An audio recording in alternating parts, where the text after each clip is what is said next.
Good morning. Dr. Chip Evans here, president of the Evans Group LLC, a full-service consulting company located worldwide, 36 years in business. This movie is meant to show you how I speak, my tough style, and what I do when I get in front of audiences and when I'm speaking about a subject with complete candor and honesty. First of all, I don't believe in political correctness, politically being correct. Let me think. Has it ever fucking worked? Every politically correct person that I've met has gotten us into more politically incorrect situations and have talked massive languages of babble that bibbles. When I talk about bibble babble, I'm talking about people that walk no talk. So when I hear people say to me, I want to be empowered, and when I'm empowered, my organization will develop more and will gain as a company. First of all, bullshit. There's not one single fact that that's true. And secondly, 42.9% of you that are employees have no desire for more ambition or to do more. You have absolutely no interest in doing more. Fact. A good portion of you, 70% of you, spend your time, your spare time, on the internet, at the office, playing Scrabble, going to Facebook, going to watch porno. It's the highest watched porno area in the world as well, at the office, playing games, going to LinkedIn, and justifying going to LinkedIn as if you're educating and learning when you're in think tank talks, and I'm there, I'm watching you. You're in think tank talks while you're not working. Guess who you're robbing? Now, the answer will be, the employer owes me this, and I therefore take advantage of it. Go fuck yourself. That's absolutely wrong thinking, and it's immoral, and if you're a religious person and you've justified that, go back to bed, roll over, and start praying. Because you're not thinking at all as if you're ambitious. Here's what an ambitious person does.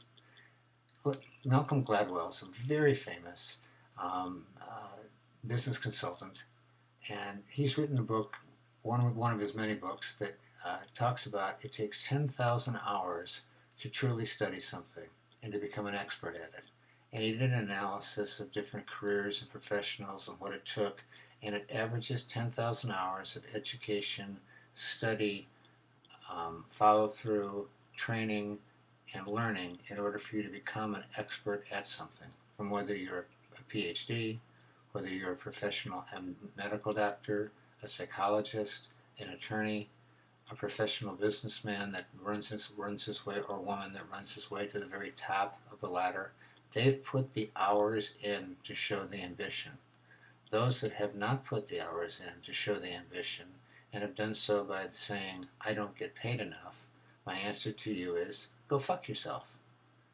Other good people that don't get paid enough, have ambition, decide that they can go past that and can go past whatever career situation they're in, and they don't motivate, they don't inspire by having others talk to them. They take the work and they do it themselves. Motivation is also bullshit. It lasts for 3 days. If you want to go to a football game, go get motivated. Football's for people that like to run into each other and cause concussions. And you want to yell and scream about who wins? Great. If you want to go motivate yourself by going to a motivational speech where you run across hot coals because of a trick, great. It's still motivational bullcrap. You cannot motivate another person, physically or physiologically. It's an emotion. It does not stay with someone for more than 48 to 72 hours. Inspiration, my better one, may the butterfly fall upon you and offer happiness forever to you, is simply bullshit because it's more cliches and statements that do nothing but give you the feeling of excitement or enthusiasm for the moment. They may get you through that second, but they don't last long term. I am not the least bit interested in 1 second. I am interested when I'm working with employees in long term. I'm looking for employees that when, or people that are working in business for themselves that are self-starters, that immediately have an assignment, and rather than put it off or have to be nagged or dialogued with about why didn't you get this done, or what conflict occurred, why do you have to handle it, those people are not people that are gearing themselves to success. They're sabotaging themselves. Whether it's conscious or subconscious, I wouldn't know unless I talked to them. But if someone goes to work and is told, set up the following 4 email accounts and read 3 books, and doesn't do it within the first 4 or 5 days, well ahead of what time is due, they're not ambitious. What they're showing me is that they're going to do exactly what they're supposed to do according to an assignment. If you want to be empowered, learn what empowerment means. 42.9% of the people that work have no interest in doing more for their company than they do. They blame the company, of course, because the company hasn't paid them enough, or they have no more ambition to do more than they've done, or the process, procedures, and politics that take place in a company are more than they're willing to work with, and that's their decision to stay at the level that they want. However, they'd like more money. My answer to them is go fuck yourself. Earn more money when you earn more money for the company. You are what you're worth. You aren't worth something simply by being there. You are simply a person that's working and hiring out your hours. You are no different when you work as an employee, as a salesman, than you are a whore. They're exactly the same thing. There's no difference between a project manager and a whore. You're selling your time. Now, that's shocking because a whore, of course, is immoral. But a salesperson or a project manager or someone doing manufacturing isn't necessarily selling their body. They're selling their soul. They're selling their time. They're selling their acumen. They're selling their skill. Are there differences? A whore spends 10,000 hours getting very good at what she does. Terrible, terrible correlation, but factually true. A whore doesn't ask to be empowered. She empowers herself. A business person empowers herself first before she goes to the company to say, listen to all of our ideas. Listen to our different methods. Give us more money so that we can earn more with you. Share the wealth so that we're showing you what we can do. No, I won't. I own the company. Why would I share one bit of wealth with you, one bit more to you, if you don't earn more for me to make it worthwhile? I don't get the logic. I don't get the entitlement of companies will do better if all people are equal in the employment opportunity and equal in the benefit opportunity. That's what people say. Bullshit. Absolutely not true. You'll still find 30 to 40% of those people that are empowered doing absolutely nothing more than telling the company what they should do differently.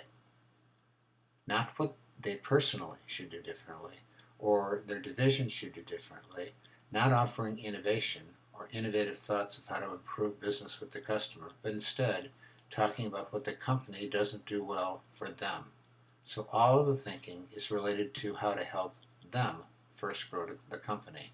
And they then perceive innovation will suddenly take place by more people having great ideas.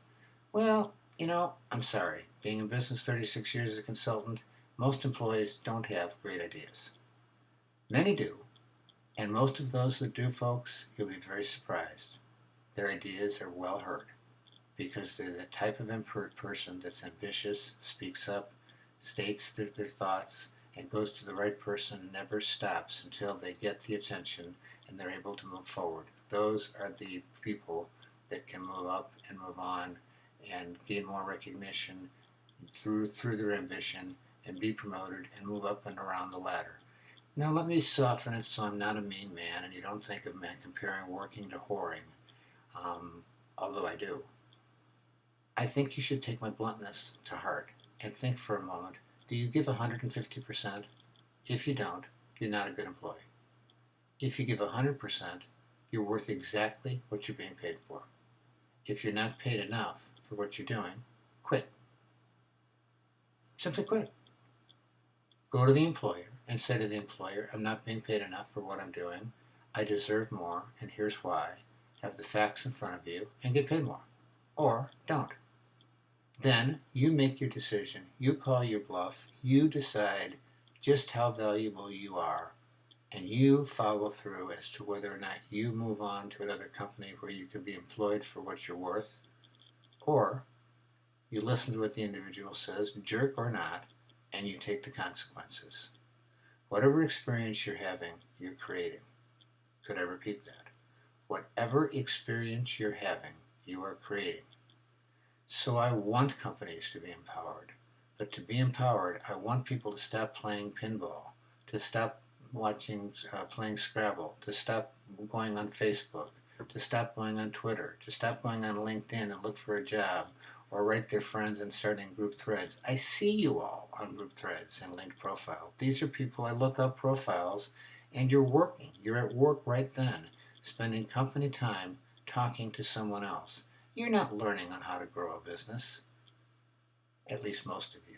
I shouldn't judge that some people that go to social media sites might not be finding ways to educate themselves and improve their business model, but I have a suspicion. I don't find most of that true because I don't find most of the content on LinkedIn or business sites show great insight from an employee. I find it shows more insight from those at higher levels, and I wonder, why is that taking place? Why do those people seem to show more input and knowledge about the business that they're working with than the employee itself that wants to be empowered? And that employee will say, well, the company owes to train me that. And Chip, who has owned businesses all of his career, will say, I do not. I owe you nothing but time, safety, and good value for the dollar, and that's it. I don't owe you a family relationship. I don't owe you the right to have a religious speech during the time that you're there. I don't owe you any rights to any more than what is law. I need to keep you safe. I need to keep you safe in a working environment, to provide a legal number of days for vacation and for pregnancy and for other right causes. I need to provide the benefits that I can afford to provide. If the government makes it to a point, or the companies make it to a point that I can't afford the benefits, then we all have to share in why the cost has gone up so much, and the employer can't bear each cost. The employer doesn't make that much money. So I'd like to give you my last nag. Let's say that you're brand new at what you're doing, or you've started a business and you're ready to roll. Are you working 10,000 hours? Is anything on your to-do list not being finished that day? If not, you're not 100%. So if you want to grow, before you talk to me about empowerment or about all of your great ideas, show me. Show me what you know. Be able to say to me, my company's grown 5.2% for the last 3 years, and I need to understand why we've only grown 5.2% and our margin has dropped by 3%. If you don't know that now, go study it. Learn that.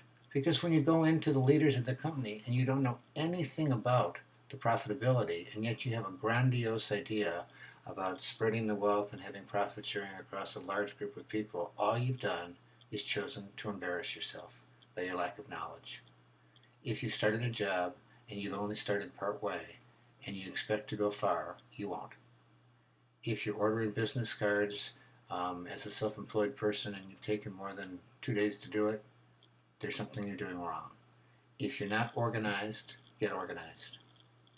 If you're not doing something right, learn to do it right. Hire people, train people, get trained, get courses, study, understand, learn, and do not expect others to do anything for you. You came in alone, you'll leave alone. So when I speak in front of 1,500 people or 2,000 people and I talk about empowerment, and these are business leaders and employees as to yourself, I'm often embarrassed to the employee to say, you're blaming the bad leader. You're blaming the bad company. You're blaming someone else for what they may well do wrong, but it has absolutely nothing to do with what you do wrong. Let's stop the rah-rah. Let's stop the boom-bah. Let's start the real work. Be well.